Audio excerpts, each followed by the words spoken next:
Hello students, कैसे हैं आप सब लोग। उम्मीद करती हूँ सब अच्छे होंगे और स्वस्थ होंगे। मैं Meena Rana ICT virtual class में आपका स्वागत करती हूँ। स्टूडेंट्स, हम पढ़ रहे हैं क्लास 10 की हिंदी। प्रीवियस लेक्चर में हमने हिंदी व्याकरण में रस पढ़े थे। रस को काव्य की आत्मा भी कहा जाता है। तो रस के कौन कौन से अंग हैं, रस क्या होता है, रस के कौन कौन से भेद हैं, कितने प्रकार के रस हैं, ये हमने सारा पढ़ा है प्रीवियस लेक्चर में। आज की क्लास में हम इसकी एक बार रिवाइज करेंगे जल्दी से और फिर इस पर क्वेश्चन करेंगे। तो आइए, रस क्या होता है। तो काव्य को पढ़ने या सुनने से जो आनंद आपको मिलता है, जिस आनंद की आपको अनुभूति होती है, वही आपका रस कहलाता है। रस को काव्य की आत्मा कहा गया है, ठीक है। और यहाँ पर रस की अलग अलग परिभाषाएं दी हैं, अलग अलग जो आपके लोगों ने अलग अलग परिभाषा दी है, ठीक है। तो देखिए, जैसे भरत मुनि द्वारा रस की परिभाषा क्या दी गई है। रस उत्पत्ति को सबसे पहले परिभाषित करने का श्रेय भरत मुनि को जाता है। उन्होंने अपने नाट्य शास्त्र में रास रस के 8 प्रकारों का वर्णन किया है। रस की व्याख्या करते हुए भरत मुनि कहते हैं कि सब नाट्य उपकरणों द्वारा प्रस्तुत एक भाव मूलक कलात्मक अनुभूति है। रस का केंद्र रंगमंच है, भाव रस नहीं उसका आधार है, किंतु भरत ने स्थायी भाव को ही रस माना है। इसके बाद भरत मुनि ने लिखा है कि विभावानु भाव व्यभिचारी संयोग संयोग दृश्य निष्पत्ति, अर्थात विभाव अनुभाव और संचारी भावों के संयोग से रस की निष्पत्ति होती है। अतः भरत मुनि ने के रस तत्व का आधारभूत विषय नाटक में रस की निष्पत्ति है। इसी तरह से इसमें अनेक प्रकार के जो विद्वान हैं उन्होंने अलग अलग रस की परिभाषा दी थी। तो अब देखिए, हमने रस के मुख्य अंग यहाँ पर आपको कराए थे। चलिए, तो रस के मुख्य 4 मुख्य अंग हैं, जिसमें आपका विभाव है, अनुभाव है, संचारी भाव है एवं स्थायी भाव है। तो रस का विभाव क्या होता है। जो व्यक्ति पदार्थ अन्य व्यक्ति के हृदय के भावों को जगाते हैं उसे विभाव कहते हैं। यानी कि किसी व्यक्ति या वस्तु द्वारा किसी अन्य व्यक्ति के हृदय में भाव जब जागृत होते हैं, वह आपका क्या कहलाता है, विभाव कहलाता है। और इसके आश्रय से रस की उत्पत्ति होती है, रस प्रकट होता है, ठीक है। यह कारण निमित्त अथवा हेतु कहलाते हैं। विशेष रूप से भावों को प्रकट करने वालों को विभाव रस कहते हैं। जो भावों को प्रकट करते हैं उन्हें हम विभाव रस कहते हैं। और इनको जो है, जैसे कि यहाँ पर स्थायी, और देखिए इसके प्रकट होने का या इसके जो है का मुख्य जो कारण है वो है आलंबन विभाव। इसी की वजह से रस की स्थिति होती है। और जब प्रकट हुए स्थायी भाव को और ज्यादा प्रबुद्ध, उद्दीप्त और उत्तेजित करने वाले कारणों को उद्दीप क्या कहा जाता है, उद्दीपन विभाव। अर्थात रस का जो आपका विभाव है उसके भी यहाँ पर 2 तरह के होते हैं, आलंबन विभाव और उद्दीपन विभाव। आलंबन जो आपका जो है क्या होता है, मुख्य कारण होता है। जो आपका विभाव या स्थायी भाव के प्रकट होने का मुख्य कारण है आलंबन विभाव। और इसी भाव को जब हम उद्दीप्त करते हैं और ज्यादा इसे प्रबुद्ध करते हैं, उत्तेजित करते हैं, तो वो आपका उद्दीपन विभाव कहलाता है। तो आलंबन विभाव जिसका सहारा पाकर स्थायी भाव जागते हैं उसे आलंबन विभाव। जैसे नायक और नायिका, आलंबन विभाव के 2 पक्ष होते हैं, आश्रय आलंबन, और इसके भी 2 हैं, आश्रय आलंबन और विषय आलंबन। जिसका आश्रय पाकर जो है मन में भाव जागृत होते हैं वो आश्रय आलंबन, और विषय जो विषय होता है। अर्थात देखिए, जैसे यहाँ पर क्या कहा है, राम के मन में सीता के प्रति रति का भाव।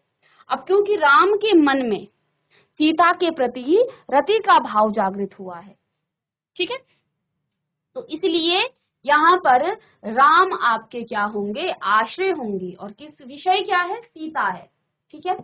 इसके बाद दूसरा है इसका उद्दीपन विभाव। जिन वस्तुओं या परिस्थितियों को देखकर स्थायी भाव उद्दीप्त होने लगता है और ज्यादा उद्दीप्त होने लग जाता है, उसे फिर हम क्या कहते हैं, उद्दीपन विभाव कहते हैं। जैसे चांदनी, कोकिल, कुंजन, एकांत स्थल, रमणीक उद्यान, नायक और नायिका की शारीरिक चेष्टाएं आदि हैं, इसके उद्दीपन विभाव में आते हैं। रस का अनुभव क्या होता है, मनोगत भाव को व्यक्त करने के लिए शरीर विकारों को अनुभव कहते हैं। वाणी और अंगों के अनुनय द्वारा जिसके अर्थ प्रकट होता है, जिनसे अर्थ प्रकट होता है, उन्हें अनुभव कहते हैं। अनुभवों की संख्या यहाँ निश्चित नहीं है, लेकिन यहाँ जो 8 अनुभव सहज सात्विक विकारों के रूप में आते हैं, जो निम्न प्रकार से हैं: स्तंभ, स्वेद, रोमांस, स्वर भंग, कंप, विवर्णता, अश्रु, प्रलय इत्यादि। तो रस की संचारी भाव क्या होता है, जो स्थायी भावों के साथ संचरण करते हैं वे आपके संचारी भाव कहलाते हैं।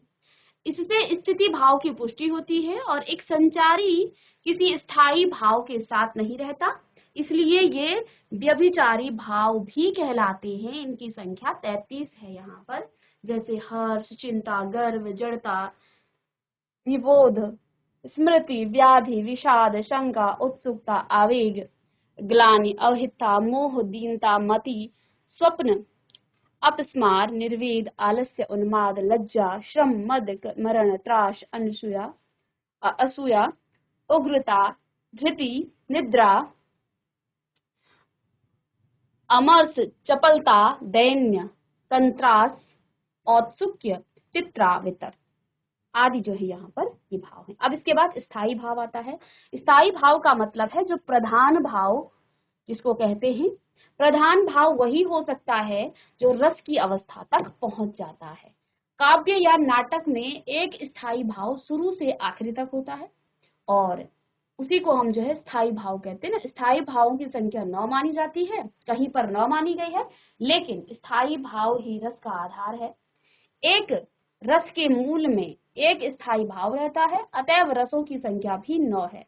इन्हें नवरस कहा जाता है। मूलतः नवरस ही माने जाते हैं। वैसे तो मूलतः 9 रस ही हैं, लेकिन बाद में आचार्यों ने 2 और रसों की यहाँ पर स्थायी भाव की मान्यता दी, जिसमें आपका वात्सल्य रस होता है और दूसरा आपका आ जाता है भगवत विषयक। तो रस के प्रकार, जिसमें पहला श्रृंगार रस, दूसरा हास्य रस, रौद्र रस, करुण रस, वीर रस, अद्भुत और अदत्त, विभत्स, भयानक, शांत, वात्सल्य और भक्ति रस, ये 9 प्रकार के और साथ में 2 यहाँ पर अन्य रस हैं। तो ये 11 जो है टोटल यहाँ पर आपके रस आ जाते हैं। आइए इसको एक बार यही से हम इसी में जो है इसको रिवाइज करेंगे, ठीक है। चलिए तो देखिए, श्रृंगार रस, इसमें श्रृंगार संयोग रस, ठीक है। तो श्रृंगार रस के भी 2 यहाँ पर प्रकार हैं। जिस श्रृंगार रस में एक तो आपका संयोग होता है, संयोग श्रृंगार, और विप्रलब्ध, ठीक है, श्रृंगार। तो देखिए, श्रृंगार का जो स्थायी भाव है वो रति या प्रेम है। तो वरतस लालच लाल की मुरलीधरी लुकाए, सोह करी भोहनि हसे देन कहीं नहीं जाए। तो बिहारी लाल जी द्वारा लिखित ये जो है दोहा है, और इसमें राधा या गोपियां श्री कृष्ण की जो मुरली है उसे छुपा देती हैं। किस लालच में? बरतस लालच लाल की, लाल से यानी श्री कृष्ण से बात करने के लालच में मुरलीधरी लुकाए, राधा ने श्री कृष्ण की मुरली छुपा दी। सोह करे भोहन हंसे, अब सोह का मतलब है यहाँ पर वो सौगंध खाती हैं, लेकिन उनकी जो भौहें हैं वो हंसती है, और देन कहीं नहीं जाए, वो देना नहीं चाहती हैं क्योंकि वो कृष्ण से बातें करना चाहती हैं। अब इसके बाद ये तो संयोग श्रृंगार रस है, जहां पर प्रेमी और प्रेमिका एक दूसरे से मिल रहे हैं, यानी कृष्ण और जो राधा हैं या गोपियां हैं वो एक दूसरे से बातें कर रहे हैं, ये संयोग श्रृंगार रस है। लेकिन श्रृंगार रस 2 प्रकार के होते हैं। इसमें एक विप्रलब्ध श्रृंगार रस जिसमें वियोग होता है। निस्दिन बरतस नयन हमारे, सदा रहती पावस ऋतु हम पर, हम पे जब ते श्याम सिधारे। अब सूरदास जी द्वारा लिखित ये है आपके पंक्तियां हैं यहाँ पर। यहाँ गोपियां श्री कृष्ण के वियोग में जो है क्या कर रही हैं? वियोग कर रही हैं, लेकिन ये भी आपका श्रृंगार रस है, क्योंकि गोपियां श्री कृष्ण की भक्ति में, श्री कृष्ण के प्रेम में डूबी हुई हैं, तो ये आपका श्रृंगार रस है। लेकिन यहाँ पर गोपियां और कृष्ण एक दूसरे से बिछुड़ गए हैं। श्री कृष्ण यहाँ से गोकुल से चले गए हैं और गोपियां अब कृष्ण के इंतजार में क्या कहती हैं, नित दिन बरसत नयन हमारे, हमारे जो नयन है वो तो हर दिन बरस रहे हैं, सदा रहती पावस ऋतु हम पर तो हमेशा वर्षा ऋतु ही रहे। जब ते श्याम सिधारे, जब से श्याम यहाँ से चले गए, श्री कृष्ण यहाँ से चले गए, तब से हमारी आंखों में हमेशा से जो है क्या हो रहे हैं, अश्रु ही बह रहे हैं। तो इसमें श्रृंगार रस, इसमें संयोग हो रहा है जहाँ गोपियां और कृष्ण एक दूसरे से बातें कर रही हैं।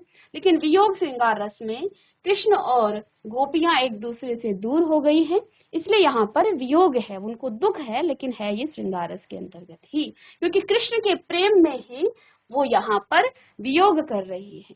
ठीक है, और देखिए, और यहाँ पर कृष्ण के प्रेम में ही, कृष्ण की भक्ति में ही गोपियां या राधा उससे जो है, उनसे क्या कर रही हैं, बातें कर रही हैं, उनसे जो है वो उनकी मुरली को छुपा करके सौगंध खाती हैं ताकि कृष्ण से वो ज्यादा बात कर सके। चलिए, इसके बाद हमने हास्य रस की बात की थी। तो हास्य, इसका जो स्थायी भाव है वो हास है। तो जब हम किसी व्यक्ति की मुद्रा को देखकर, उसकी स्थिति को देखकर हमें हंसी आ जाती है, वहां पर जो है आपका हास्य रस आता है। जैसे यहाँ पर क्या है, तंबूरा ले मंच पर बैठे, प्रेम प्रताप साज मिले 15 मिनट, घंटा भर आलाप राग में मारा गोता, धीरे धीरे खिसक चुके थे सारे श्रोता। तो ये भी जो है आपका हास्य रस यहाँ पर प्रकट होता है। इसके बाद आपका था करुण रस, जिसका स्थायी भाव है शोक। तो शोक बिकल सब रो वही रानी, रूप सीलु बलु तेज बखानी, करहि विलाप अनेक प्रकारा, परहि भूमि तल बारहि बारा। तो तुलसीदास द्वारा लिखित ये आपका करुण रस का उदाहरण है। उत्साह रस में वीर रस का जो स्थायी भाव है वो आपका उत्साह है, जिसको सुन करके आपके मन में उत्साह जागृत हो, उसे वहां पर वीर रस। वीर तुम बढ़े चलो, धीर तुम बढ़े चलो, सामने पहाड़ हो कि सिंह की दहाड़ हो, तुम कभी रुको नहीं, तुम कभी झुको नहीं। द्वारिका प्रसाद द्वारा लिखित ये आपका वीर रस का एक उदाहरण है। रौद्र रस में क्रोध उत्पन्न होता है। श्री कृष्ण के सुन वचन अर्जुन क्षोभ से जलने लगे, सब सील अपना भूल कर करतल युगल मलने लगे। संसार देखे अब हमारे शत्रु रण में मृत पड़े, करते हुए यह घोषणा दे हो गए उठकर खड़े। मैथिली शरण गुप्त द्वारा लिखित ये जो है आपका वीर रौद्र रस का क्या है, ये उदाहरण है, जिसमें श्री कृष्ण की बातों को सुन करके अर्जुन के मन में क्रोध उत्पन्न हो गया है। उदाहरण का अर्थ हम आपको प्रीवियस लेक्चर में जब हमने पूरा पढ़ाया था वहां पर समझा दिया था। इसके बाद आपका आता है विभत्स रस, जिसमें हमारे मन में किसी बात को सुन करके या किसी चीज को सुनने से क्या होती है, घृणा उत्पन्न होती है। ठीक है, तो देखिए, सिर पर बैठो काग, आंख दो हाथ निकारत, खींचत जीभ शार, अति आनंद उर्धारत, गीध जांधी को खोदी खोदी के मांस उपारत, स्वान आंगुरिन काटी काटी के खात विदारन। यहाँ पर जो है एक मुर्दे को के सिर पर जो है एक काग यानी कौवा बैठा हुआ है और उसकी आंख को वो क्या कर रहा है, वो खा रहा है। खींचत जीभ ही, और अपनी जीभ से उसको जो है शार यानी कि जो जानते हैं आप शार, उसको क्या कर रहे हैं, अति ही आनंद उर्धा, और उसको ऐसे खा रहा है जैसे उसको बड़ा आनंद आ रहा हो। तो इसमें जो है आपको घृणा उत्पन्न हो रही है। किसी मुर्दे को खाना, उसकी आंखें निचोड़ करके खाना, ये तो है घृणा का भाव यहाँ पर उत्पन्न होता है, चाहे आप उसे पढ़कर या सुन रहे हो। तो आपको इसको पढ़ने से और सुनने से आपके मन में कैसे भाव उत्पन्न हो रहा है कि कोई मुर्दा पड़ा हुआ है और कौवा जो है उसके आंख निचोड़ करके आंखें निकाल निकाल कर खा रहा है। जो शान है वो क्या कर रहा है, उसको खा रहा है बड़े आनंद से। तो इसमें घृणा का भाव उत्पन्न होता है। इसके बाद आपका अद्भुत रस, जिसका स्थायी भाव है विस्मय या आश्चर्य। अखिल भुवन चर अचर, अब ये क्या होता है अद्भुत रस, एक ऐसे भाव की उत्पत्ति होना जिससे आपको जो है विस्मय हो, आश्चर्य हो। तो वहां पर आपका अद्भुत रस हो जाता है। उदाहरण यहाँ पर आप देखिए, सेनापति जी द्वारा लिखित, अखिल भुवन चर अचर सब हरि मुख में लखी, मातु चकित भई गद गद वचन विकसित दृग पुलकात। तो श्री कृष्ण के मुख में जब माँ यशोदा ने उनसे मुख खोलने को कहा तो पूरा विश्व उनके मुख में था। ये देख करके माता यशोदा बड़ी जो है चकित हो गई थी, तो आश्चर्यचकित हो गई थी उनकी माता जी। तो इसलिए यहाँ पर अद्भुत रस है। शांत रस जिसमें शम, निर्वेद, वैराग्य और वीतराग, मन रे तन कागद का पुतला, लागे बूंद विनसी जाय छिन में, गर्व करे क्या इतना। कबीरदास जी द्वारा लिखित यहाँ पर अपने मन को क्या कहा है, हरे मन ये तो जो है कागज का पुतला है। तो इसमें जो है शांत रस, वैराग्य का रस, जिसमें ऋषि मुनि लोग जो है जिनको ज्ञान की प्राप्ति हो जाती है उनका मन जो है शांत रहता है। ठीक है, तो यहाँ कबीरदास जी द्वारा लिखित ये जो पंक्तियां हैं इसमें शांत रस है, विभत्स रस, वात्सल्य रस, किलकत कान घट रो, इसमें जो है कुछ चीजें कट गई हैं। तो ये आपका वात्सल्य रस, जिसमें एक माँ का बेटे के प्रति, एक बेटे का माँ के प्रति, ये वात्सल्य रस है। ठीक है, इसके बाद नेक्स्ट आपका यहाँ पर भक्ति रस आता है। तो भक्ति रस में जिसमें भक्ति का भाव होता है, भगवत विषय कृति होती है, अनुराग रहता है, राम जपू राम जपू राम जपू बावरे, घोर भव नीर निधि नाम निज नावरे। तो ये जो है आपका भक्ति रस का स्थायी भाव है। और देखिए आगे हम इसी चीजों को हमने डिटेल में पढ़ा था, तो बस यही चीजें हम पढ़ चुके हैं और अब हम इस पर आधारित प्रश्न करेंगे। तो चलिएगा, प्रश्न है बच्चों आपका, चलिए इसमें काउंटिंग को थोड़ा सा आगे पीछे हो गई है, देखिए। तो प्रश्न है, हिंदी में कुल कितने काव्य रस हैं। तो अभी आप पढ़ के आए हैं, रिवीजन आपने किया, इससे पहले हम डिटेल में पढ़ाया, अभी तो हमने बहुत जल्दी जल्दी इसको क्विक रिवाइज किया ताकि हम प्रश्न करते समय जो पीछे चीजें हम भूल चुके हैं वो हमारा जल्दी से रिवाइज हो जाए, हम उसको उसकी पुनरावृत्ति हमने की है। तो देखिए हिंदी में कुल कितने काव्य रस हैं। तो आपको पता है मूल रूप से हिंदी में 9 काव्य रस थे, बाद में 2 अन्य रसों को जो है यहाँ पर शामिल किया गया, लेकिन मुख्य रूप से इसमें 9 रस थे जिनको नवरस भी कहा जाता है, जिनको नवरस भी कहा जाता है। तो कुल हिंदी में यहाँ पर काव्य रसों की संख्या 9 थी। उत्साह की स्थायी भाव से किस रस की निष्पत्ति होती है। आपके मन में उत्साह उत्पन्न हो रहा है, ठीक है, तो ये उत्साह का जो स्थायी भाव से किस रस की निष्पत्ति होती है, मतलब क्या वहां पर कौन सा रस, शांत रस, भयानक रस, रौद्र रस या वीर रस। तो देखिए शांत रस में जो है आपका मन क्या होगा, बिल्कुल शांत होगा। भयानक रस में जो है आपका मन जो है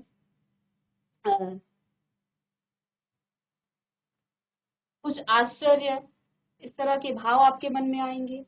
तो यहाँ पर आपका वीर रस है, क्योंकि वीर रस का स्थायी भाव क्या होता है, उत्साह होता है, ये अभी आपने पढ़ा है। तो देखिए नेक्स्ट क्वेश्चन कीजिए, जो उत्साह का की स्थायी भाव से, उत्साह की स्थायी भाव से किस रस की निष्पत्ति होती है।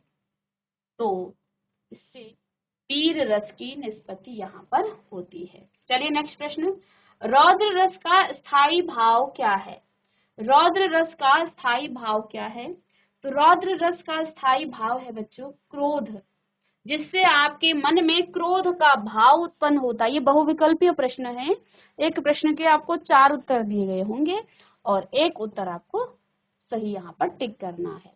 तो रौद्र रस का जो स्थायी भाव है वो है क्रोध का भाव आपके मन में उत्पन्न होता है। जहां आपके मन में क्रोध का भाव उत्पन्न हो वहां पर आपका रौद्र रस आता है, वहां पर आपका रौद्र रस आता है। ठीक है, चलिए नेक्स्ट प्रश्न, विस्मय स्थायी भाव किस रस में होता है, जिससे आपको विस्मय आता है या आश्चर्य आपके मन में जो है आश्चर्य का भाव आता है। विस्मय या आश्चर्य अद्भुत रस से आता है, जिसमें श्री कृष्ण, आपने उदाहरण भी देखा अभी अभी कि श्री कृष्ण के मुख में पूरे ब्रह्मांड को देख करके माँ यशोदा आश्चर्यचकित होकर के बेहोश हो गई थी। ठीक है, प्रीवियस लेक्चर में हमने इसका उदाहरण बताया था कि माँ यशोदा जो है पल भर में श्री कृष्ण के मुख में पूरे ब्रह्मांड को देखा जैसे ही उन्होंने, तो वो क्या हो गई थी, बेहोश हो गई थी। ठीक है, तो ये जो है अद्भुत रस का स्थायी भाव है। श्रृंगार रस का जो स्थायी भाव है वो आपका रति का रस है। ठीक है, ये हास्य रस का है। चलिए, तो श्रृंगार रस का स्थायी भाव क्या है? श्रृंगार रस का स्थायी भाव है रति। चलिए,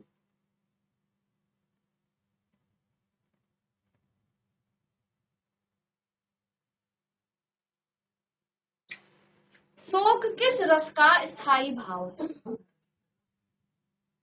अब देखिए, शोक किस रस का स्थायी भाव है? करुण रस से शोक का भाव उत्पन्न होता है। करुण रस से शोक का भाव उत्पन्न होता है, तो शोक किस रस का स्थायी भाव हो जाएगा? करुण रस का। ठीक है, चलिएगा, सिंपल से प्रश्न है, किस रस को रस का राजा कहा जाता है? किस रस को रस का राजा कहा जाता है? तो देखिए, इन सब से कुछ ऐसे भाव प्रकट होते हैं जिनसे मन जो है आपका, तो यहाँ पर एक प्रश्न है, किस रस को रस का राजा, तो रस का राजा कहा जाता है श्रृंगार रस को। ठीक है, चलिए,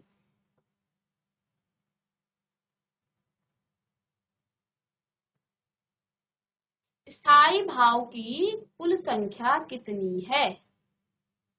स्थायी भाव की कुल संख्या कितनी है? तो देखिए, जैसे हमने बात की थी अभी तक, आपके पास जो चलिए, तो 9 रस आपके पास होंगे, और क्योंकि स्थायी भाव क्या होता है, रसों से ही 9 रस की बात की थी, तो मूलतः आपके रस होते हैं, नवरस होते हैं, और इन नवरस के स्थायी भाव 9 ही स्थायी भाव होंगे जब हम बात कर रहे हैं। मुख्य रूप से जो है नवरस है, लेकिन बाद में 2 और रस इसमें आ गए थे। और स्थायी भाव की, चलिए फिर से वही प्रश्न आ गया है यहाँ पर, चलिए ये हमने नहीं किया है। नेक्स्ट प्रश्न, रसोत्पत्ति में आश्रय की चेष्टाएं क्या कही जाती है? रसोत्पत्ति में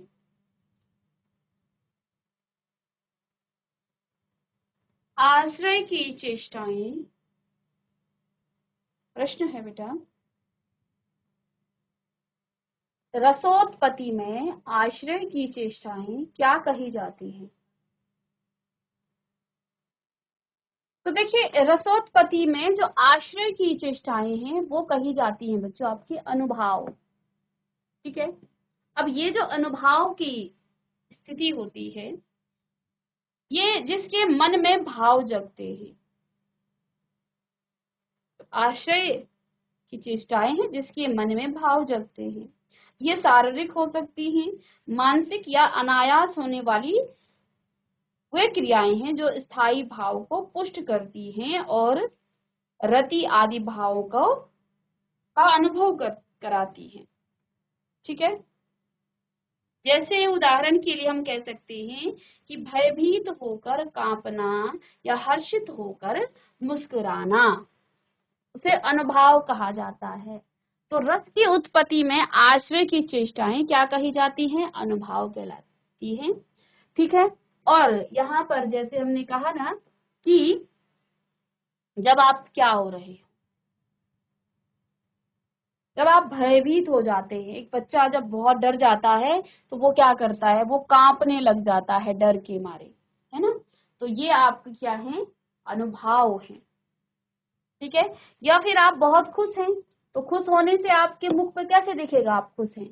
आपकी जो शारीरिक चेष्टाएं हैं वो कैसे दिखेंगी?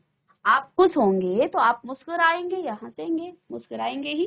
ठीक है, हंसेंगे तो आप तब जब आप हास्य रस की तरफ जाते हैं तभी आप हंसेंगे, लेकिन खुश होने पर आप मुस्कुराएंगे, या भयभीत होने पर एक बच्चा कांपने लग जाता है। तो ये है, चलिए, तो ये अनुभव है। चलिए,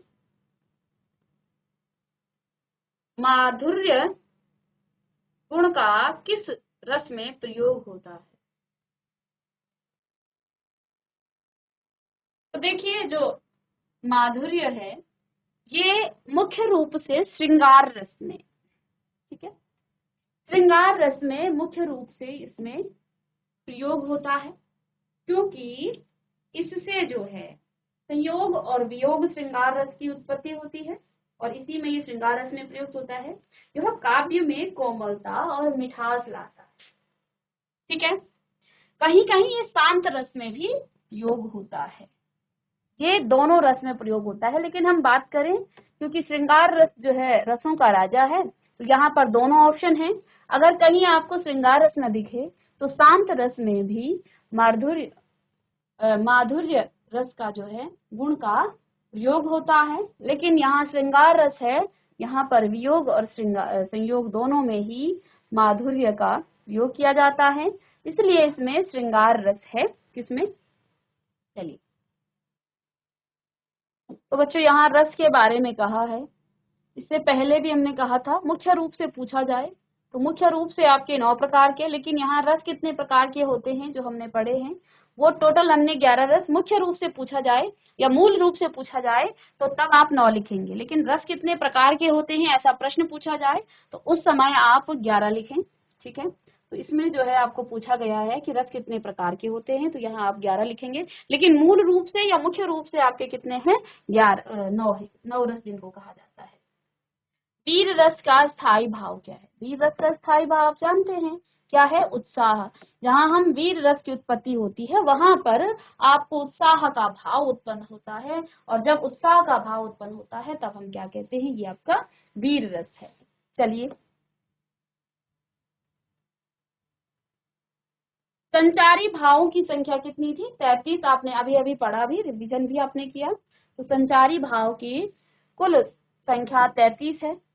चलिए, नेक्स्ट प्रश्न, भरत मुनि के अनुसार रसों की संख्या। तो यहाँ इन्होंने 8 रस बताए थे, ठीक है। भरत मुनि ने मुख्य रूप से 8 रस बताए थे।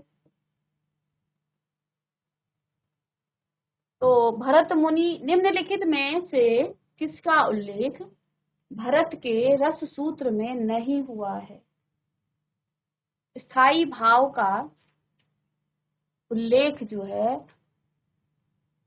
भरत के रस सूत्र में नहीं हुआ है, स्थायी भाव का।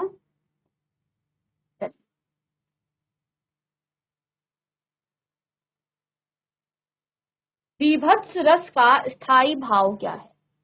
विभत्स रस का स्थायी भाव है जुगुप्सा। जुगुप्सा। चलिए, ये उन्हीं पर आधारित है। अमरस क्या है बेटा? अमरस एक संचारी भाव है। अमरस क्या है? एक संचारी भाव है। चलिए, नेक्स्ट प्रश्न, विभाव, अनुभाव और व्यभिचारी भावों के संयोग से रस की निष्पत्ति होती है, ये किसका कथन है? ये किसने कहा था? तो आपने अभी अभी ये तो परिभाषा आपने पढ़ी थी कि विभाव, अनुभाव और संचारी भावों के संयोग से रस की उत्पत्ति होती है, ये भरत मुनि द्वारा लिखित कथन है। क्या कहा था उन्होंने? कि विभाव, अनुभाव एवं संचारी भावों के संयोग से रस की उत्पत्ति या निष्पत्ति होती है। चलिए, तो ये भरत जी ने कहा था। चलिए, प्रश्न, विशेष रूप से जो भावों को प्रकट करते हैं उन्हें क्या कहते हैं? विशेष रूप से जो भावों को प्रकट करते हैं उन्हें संचारी भाव कहते हैं। विशेष रूप से जो भावों को प्रकट करते हैं उन्हें संचारी भाव कहते हैं। चलिए, नेक्स्ट प्रश्न, ये तो आपके सभी जो हमने अभी चार्ट आपको दिखाया था उसी पर आधारित सभी प्रश्न हैं। आचार्य भरत ने किस रस को नाट्य प्रयोग में स्वीकार नहीं किया है? आचार्य भरत ने किस रस को, इन्होंने शांत रस को नाट्य प्रयोग में स्वीकार नहीं किया है। अब जब आप नाटक दिखाते तो नाटक में आपको जो है ट्विस्ट लाना पड़ता है, यानी कि आपको जो है आपके मन में ऐसे भाव हो, या तो आपको क्रोध आए या आपको करुणा आए या आपके मन में जो है वीरता उत्पन्न हो। नाटक इसीलिए तो किया जाता है ताकि आपके मन में जो है इस तरह के भाव आए। तो यहाँ पर आचार्य भरत ने क्या कहा कि नाटक में जो है आप शांत रस प्रयोग ना करें, ये उन्होंने स्वीकार किया था। चलिए, ऐसा नहीं है, कई बार आपको जो है इस प्रकार के दृश्य भी दिखते हैं, लेकिन ये उनका मानना था। ठीक है, जिनसे अभिनय द्वारा वाणी और अंगों प्रकट हो वह कौन सा भाव कहलाता है? अनुभाव।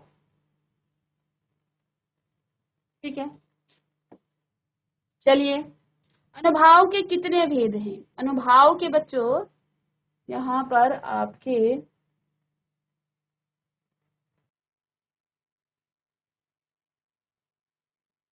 चलिए, इसमें आपका ऑप्शन 8 अनुभवों की बात हुई है, हमने 8 अनुभव पढ़े। चलिए,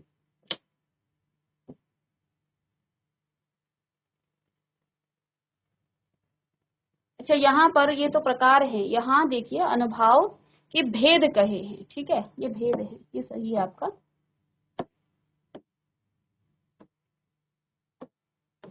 प्रश्न है अनुभाव के कितने भेद हैं? तो अनुभाव के 4 भेद हैं, जिसमें आपका सात्विक, कायिक, वाचिक और आहार्य। ठीक है, ये अनुभाव के 4 भेद हैं। चलिए, अब नेक्स्ट क्लास में हम आगे और कुछ टॉपिक पर बात करेंगे और साथ में इसी पर आधारित आपके कुछ और प्रश्न हैं, तो इनको हम नेक्स्ट क्लास में डिस्कस कर लेंगे। तो मिलते हैं नेक्स्ट लेक्चर में, तब तक के लिए थैंक यू।